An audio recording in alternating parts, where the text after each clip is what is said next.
বন্ধুরা, এখন আমরা স্বকীয় আবেশ গুণাঙ্ক সংক্রান্ত একটি সমস্যা সমাধান করার চেষ্টা করব। তো এখানে আমরা প্রশ্নটা আগে দেখিনি কি বলা হয়েছে। প্রশ্নে বলা হয়েছে একটি কুণ্ডলীর স্বকীয় আবেশ গুণাঙ্ক, অর্থাৎ স্বকীয় আবেশ গুণাঙ্ককে আমরা প্রকাশ করি এল দ্বারা, এর মান দেওয়া আছে 10 হেনরি। এটা আমাদের প্রথম তথ্য, এটা আমরা লিখে ফেলি এল ইকুয়ালস টু 10 হেনরি। তারপরে আমরা দেখছি যে 6 × 10⁻² সেকেন্ডে বিদ্যুৎ প্রবাহ 10 অ্যাম্পিয়ার থেকে কমে 7 অ্যাম্পিয়ারে নেমে আসলো।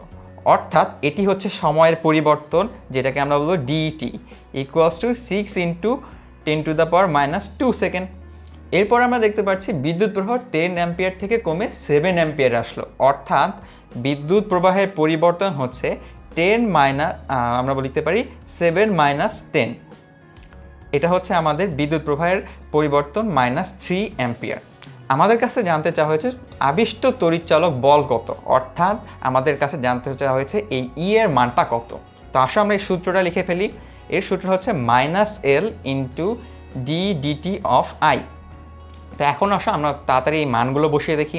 -10 হেনরি ইন্টু ডিআই এর মান দেওয়া আছে -3, আর ডিটি এর মান দেওয়া আছে আমাদের 6 × 10⁻²।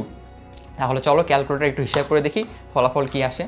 আমাদের ফলাফল এখানে আসবে -10 × -3 ডিভাইডেড বাই 6 × 10⁻²। তাহলে ফলাফল আমরা দেখতে পাচ্ছি আসছে 500। এখন এর একক কি দেখো, এটা অবশ্যই আবিষ্ট তড়িৎচালক বল, অর্থাৎ এর একক হবে ভোল্ট। তাহলে এইভাবে এই সূত্রটি ব্যবহার করে আমরা এই জাতীয় সহজ গাণিতিক সমস্যার সমাধান খুব সহজেই করে ফেলতে পারি।